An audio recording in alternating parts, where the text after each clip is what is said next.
عمر بن خطاب رضی اللہ عنہ کا زمانہ ہے، اور عمر بن خطاب رضی اللہ عنہ کا زمانہ ہم جانتے ہیں۔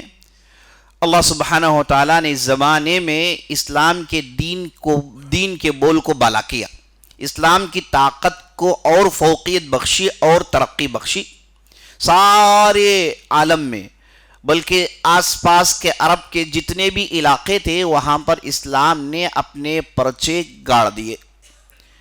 ہوتا یہ کہ ہر قوم سے، ہر علاقے سے لوگ مدینہ منورہ آتے، اپنے ساتھ مال غنیمت لاتے۔ مال کا بہتات، مال کی فراوانی اس زمانے میں جتنی ہوئی بعد میں دیکھنے کو کم ملتی ہے۔ ہوا یہ کہ یمن سے جب بھی قبیلہ آتا، عمر بن خطاب رضی اللہ عنہ یمن والوں سے پوچھتے کہ افیکم اویس، اے لوگوں کیا تمہارے درمیان کوئی ایسا فرد ہے جس کا نام اویس ہے؟ تمہارے درمیان کوئی ایک ایسا فرد ہے جس کا نام اویس ہے؟ تو لوگ کہتے ہیں کہ نہیں، ہمارے درمیان تو کوئی ایسا نہیں ہے۔ تو یہی عمر بن خطاب رضی اللہ عنہ کا رویہ رہا، اور ایسے محسوس ہو رہا ہے کہ وہ کسی ایک آدمی کے تلاش میں ہیں، کسی ایک سے ملنا چاہتے ہیں جن کا نام تھا اویس۔ لوگوں کو بڑا تعجب ہوا کہ یہ جب بھی قبیلہ قافلہ یمن سے پہنچتا ہے تو عمر بن خطاب رضی اللہ عنہ ضرور ان سے سوال کرتے ہیں، اور دن گزر گئے، ہمیشہ عمر بن خطاب کی یہی جستجو، یہی تلاش رہی۔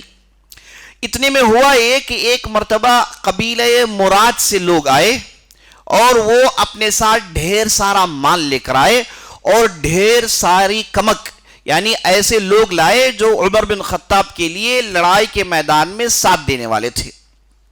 تو جیسے ہی خبر پہنچی کہ یمن سے لوگ آئے ہیں، قبیلے مراد کے لوگ آئے ہیں، تو عمر بن خطاب بے قراری کے عالم میں اپنے چادر کو جھٹکتے ہوئے دوڑ کر ان کے پاس پہنچے اور پوچھا وہی سوال، افیکم اویس، کیا تمہارے درمیان اویس نامی کوئی فرد ہے؟ تو لوگوں نے کہا کہ ہاں، ہمارے درمیان تو ایک فرد ہے جن کا نام ہے اویس۔ تو عمر بن خطاب رضی اللہ عنہ نے فوراً انہیں بلا کر کہا کہ تم اویس بن عامر ہو؟ انہوں نے کہا کہ ہاں، میں اویس بن عامر ہوں۔ تو پھر کہا کہ امن مراد، کیا تم قبیلے مراد کی ایک شاخ ہو؟ کہا کہ ہاں۔ کہا کہ انت من قرن، کیا تم قرن جو بڑا قبیلہ ہے اس سے تمہارا تعلق ہے؟ کہا کہ ہاں، میں قرن سے تعلق رکھتا ہوں۔ تو عمر بن خطاب نے کہا کہ کیا تم کسی بیماری میں مبتلا تھے؟ برس کی بیماری میں مبتلا تھے، لیپروسی کی بیماری میں مبتلا تھے، اور بعد میں اللہ نے تمہیں شفا دیا، کہ یہ تمہارے ساتھ ہوا؟ تو انہوں نے کہا کہ ہاں، یہ میرے ساتھ ہوا، بعد میں دعا مانگی گئی، اللہ نے مجھے شفا دے دیا، اور تمہارے جسم میں ایک آنے کے برابر گول ایک حصہ ہے جہاں پر اس بیماری کے آثار ابھی موجود ہیں، کیا یہ بات صحیح ہے؟ تو انہوں نے کہا کہ ہاں، میرے جسم میں، میرے پیٹ کے پاس ابھی وہ اثر باقی ہے جسے دیکھ کر میں اللہ کی نعمت اور اللہ کی بڑائی بیان کرتا ہوں، اور ان دنوں کے بارے میں سوچتا ہوں جب میں اس مرض میں مبتلا تھا، جتنی تکالیف، جتنی پریشانیاں میں جھیلا کرتا تھا، انہیں سوچ کر میں اللہ کے بارگاہ میں شکر گزار بنتا ہوں۔ تو پھر عمر بن خطاب نے کہا کہ تمہاری ایک والدہ تھی جن کی تم بہت زیادہ خدمت کرتے تھے، جو تم سے بہت زیادہ راضی تھی، اور تم نے ان کے ساتھ بہترین سلوک کیا، یہاں تک کہ اگر تم قسم اٹھاؤ تو اللہ سبحانہ و تعالیٰ تمہاری قسم کو پوری کرتا ہے۔ اگر تم قسم اٹھاؤ تو اللہ سبحانہ و تعالیٰ تمہاری قسم کو پوری کرتا ہے۔ تو اویس بن عامر نے کہا کہ ہاں۔ تو پھر عمر بن خطاب رضی اللہ عنہ نے کہا کہ مجھے نبی صلی اللہ علیہ وسلم نے حکم دیا ہے کہ اویس بن عامر المرادی القرنی جب آئے گا یمن کے قبیلوں کے ساتھ مل کر، تم اسے ڈھونڈنا، اس کی تلاش کرنا، اور جب وہ تمہیں مل جائے تو یہ چیک کر لینا کہ کیا وہی اویس ہے۔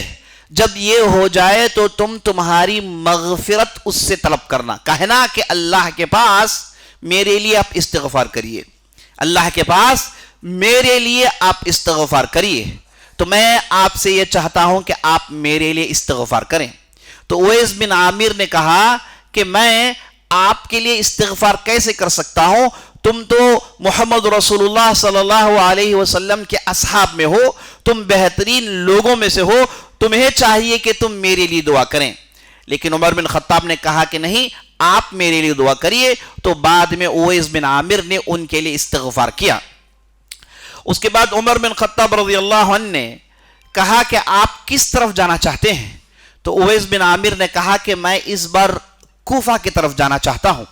تو عمر بن خطاب نے کہا کہ کیا میں تمہارے لیے یہ خط نہیں لکھ دوں جس کے ذریعے سے تمہارے معاملات آسان ہو جائیں گے جب تم کوفہ پہنچیں گے؟ تو اویس بن عامر نے کہا کہ نہیں، ایسی کوئی ضرورت نہیں، میں پبلک کے ساتھ رہنا چاہتا ہوں. اس کے بعد یہ کہہ کے اویس بن عامر قافلے کے ساتھ آگے بڑھ گئے. یہ پوری بات مسلم کی روایت ہے جس کی میں تفصیل آپ کے سامنے بیان کر رہا تھا. تو عزیز ساتھیوں، بزرگوں، ماؤں بہنوں، نبی صلی اللہ علیہ وسلم کے معجزات میں ایک طریقے کا معجزہ یہ بھی ہے کہ آپ صلی اللہ علیہ وسلم پیشن گوئیاں سناتے تھے، یعنی آنے والے ایام میں کیا کچھ ہونے والا ہے. ایسی بہت ساری باتیں نبی صلی اللہ علیہ وسلم نے بتائی.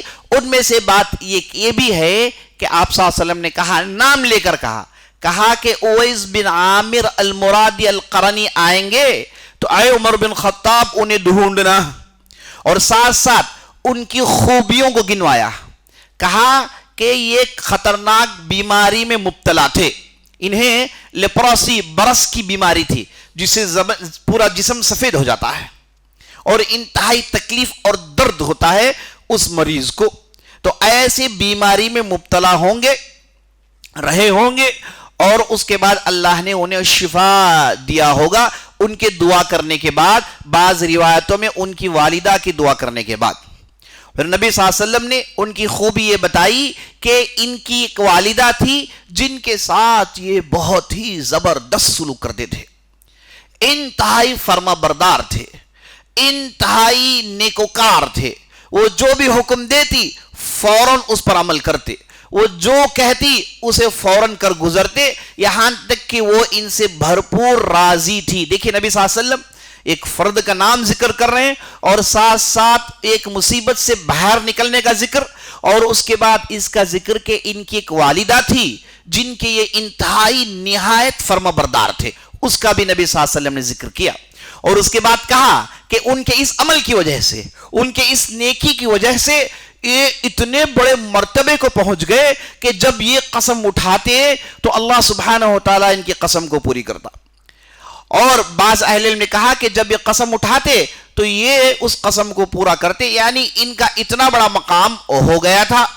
اور نبی صلی اللہ علیہ وسلم نے عمر بن خطاب کو، جو امیر المومنین بن گئے ہیں اور جو نبی صلی اللہ علیہ وسلم کے زمانے میں ہر معاملے میں ساتھ رہے اور جن کے لیے اللہ نے قرآن میں بعض آیتوں کو نازل کیا، جن کی رائے کی تائید اللہ نے کئی جگہ کی، یہ وہ مقام اور یہ وہ عمر بن خطاب جن کے بارے میں نبی صلی اللہ علیہ وسلم نے یہ بھی کہا کہ اگر عمر بن خطاب کسی سڑک سے گزرے اس سڑک سے شیطان نہیں گزرتا. غیر معمولی تقوی، غیر معمولی خوف خدا، غیر معمولی اعمال جو ان کے دامن میں ہیں، اتنا سب کچھ ہونے کے باوجود نبی صلی اللہ علیہ وسلم نے کہا کہ جب اویس بن عامر آئیں گے تم ان کے پاس اپنے لیے استغفار کروا لینا. اندازہ لگائیں اویس بن عامر کا کیا مقام رہا ہوگا. بعض روایتوں میں نبی صلی اللہ علیہ وسلم نے کہا ہوا سید التابعین، تابعین کے سردار ہوں گے، تابعین کے سردار ہوں گے. تو نبی صلی اللہ علیہ وسلم نے ان کی تعریف میں 4-5 خوبیوں کا ذکر کیا، اور یہ ساری خوبیاں کس پر بیس کرتی ہیں؟ ان کی نیکیوں پر. اور ان کی نیکیوں کا تر امتیاز کیا ہے؟ سب سے بہترین نیکی کیا ہے؟ وہ اپنی والدہ کے فرما بردار تھے. تو عزیز ساتھیوں، والدہ کی فرما برداری کی وجہ سے یہ مقام ملا. اللہ اکبر، کتنا زبردست عمل ہے، کتنا زبردست عمل ہے. اسی روایت کو کنٹینیو کیجئے. اویس بن عامر کوفہ پہنچ گئے اور وہاں لوگوں کے ساتھ رہنے لگے. تو ایک مرتبہ عمر بن خطاب سے ایک صاحب کوفہ سے ملنے آئے جو بڑے مرتبے والے، مقام والے تھے. تو عمر بن خطاب نے ان سے بات چیت کی اور بات میں پوچھا کہ کیا تمہاری ملاقات کوفے میں اویس بن عامر سے ہوئی؟ انہوں نے کہا کہ اویس بن عامر یہ کون ہے؟ کہا کہ جاؤ کوفے میں ایک ہیں جن کا نام اویس بن عامر القرنی، اور کہا کہ نبی صلی اللہ علیہ وسلم نے مجھے حکم دیا تھا کہ میں ان سے ملوں اور ان سے میرے لیے استغفار کرواؤں. اے آدمی، تم جب کوفہ پہنچو گے تم بھی انہیں تلاش کرنا اور تم بھی اپنے لیے استغفار کروا لینا۔ اب وہ صاحب دوڑتے ہوئے گئے کوفہ میں، لوگوں سے پوچھا، اکثر لوگوں کو معلوم نہیں، بڑی مشکل سے ان پر ان کی نظر ٹکی، ان سے ملاقات ہوئی تو فوراً پکڑ کے کہا کہ آپ اویس ہیں؟ کہا کہ ہاں۔ آپ ابن عامر ہے؟ کہا کہ ہاں۔ کیا آپ میرے لیے استغفار کر سکتے ہیں؟ تو اویس بن عامر نے کہا کہ کیا تمہاری ملاقات عمر سے ہوئی؟ کہا کہ کیا تمہاری ملاقات عمر سے ہوئی؟ انہوں نے کہا کہ ہاں، ابھی مل کر آ رہا ہوں۔ یہ کہنے کے بعد انہوں نے ان کے لیے بھی استغفار کیا۔ اس کے بعد وہ کہاں چلے گئے کسی کو نہیں معلوم، کہاں چلے گئے کسی کو نہیں معلوم، چھپ گئے، لوگوں میں گھل مل گئے اور ان کے لیے اپنی کوئی شناخت باقی نہیں رکھی، ان کے تعلق سے اس سے زیادہ کوئی ڈیٹیلز نہیں ملتے۔ اللہ اکبر، لوگوں میں گھل مل گئے، گم ہو گئے۔ کہتے ہیں کہ میرا اور اللہ کا تعلق ہے، میں نہیں چاہتا کہ لوگوں میں میری شہرت ہو، یہ نہیں چاہتا کہ لوگوں میں میری دکان لگے، لوگ میری واہ واہ کرے، میری بڑی آؤ بھگت ہو، یہ کوئی چیز نہیں چاہتے تھے۔ انہوں نے جو کچھ بھی کیا للہ فی اللہ کیا، اور یہ نہیں چاہتے تھے کہ ان کے آس پاس لوگ بھیڑ جمع ہو جائیں اور ان کی ولایت کی، ہے نا، ان کے تقوی کی، ان کی خدا پرستی کی واہ واہ ہو، لوگ تعریف کریں، یہ نہیں چاہتے۔ انہوں نے چپ چاپ اپنے آپ کو گمنام کر لیا۔ یہ بھی روایتوں میں ہمیں ملتا ہے۔ تو عزیز ساتھیو، بزرگوں، یہ جو واقعہ میں نے آپ کے سامنے رکھا، اس سے معلوم ہوا کہ ایک انسان اپنے والدین کی خدمت کر کے بڑے سے بڑا مقام حاصل کر سکتا ہے۔